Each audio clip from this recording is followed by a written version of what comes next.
इस समय social media के माध्यम से बहुत सारे लोग झूठी खबर फैलाकर एक दूसरे समाज के प्रति घृणा पैदा कर रहे हैं, एक दूसरे समाज को नीचा दिखाने का प्रयास कर रहे हैं। ऐसी एक पोस्ट हमारे सामने आती है जिसमें बोला जाता है कि बाबा साहब भीमराव अम्बेडकर की भरतपुर के राजा बच्चू सिंह गोली मारकर हत्या कर देते हैं, जबकि ये पोस्ट, ये वीडियो बिल्कुल झूठी है। क्योंकि बाबा साहब भीमराव अम्बेडकर की 6 दिसंबर 1956 में प्राकृतिक मृत्यु होती है, क्योंकि वो अपने जीवन के आखिरी समय में कई बीमारियों से जूझ रहे थे, जैसे डायबिटीज है, ब्लड प्रेशर है, शुगर है।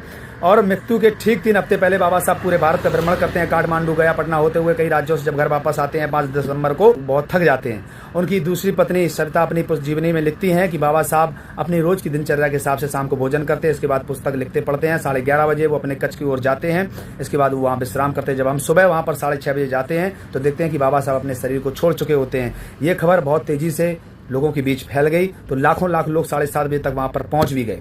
सबको पता है, लेकिन एक जो लोग खबर झूठी फैलाते हैं वो कहते हैं कि संसद भवन के अंदर बच्चू सिंह ने बाबा साहब को गोली मारी। वो कैसे मारी, क्या घटना थी, ये भी मैं बताता हूँ कि काल्पनिक घटना उन्होंने जो बनाई कि बाबा साहब संसद के अंदर गए तो सब लोग खड़े हो गए, लेकिन बच्चू सिंह खड़े नहीं हुए। तो बाबा साहब ने जवाहरलाल नेहरू से पूछा, ये कौन आदमी है जो हमारे आने पर खड़ा नहीं हुआ? तो उन्होंने कहा, ये भरतपुर के राजा हैं बच्चू सिंह।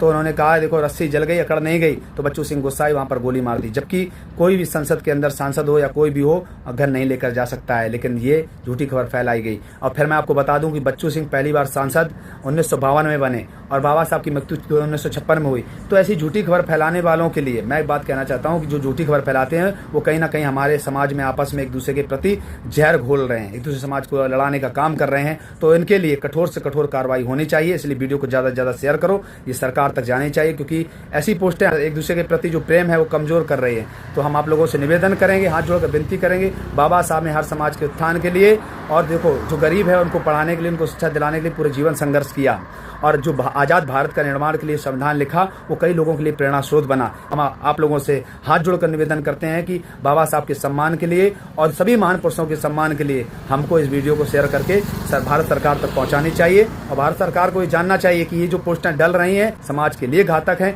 क्योंकि एक दूसरे समाज का जब विरोध करोगे आप तो कहीं ना कहीं हम लोग एक दूसरे के प्रति घृणा पैदा करेंगे।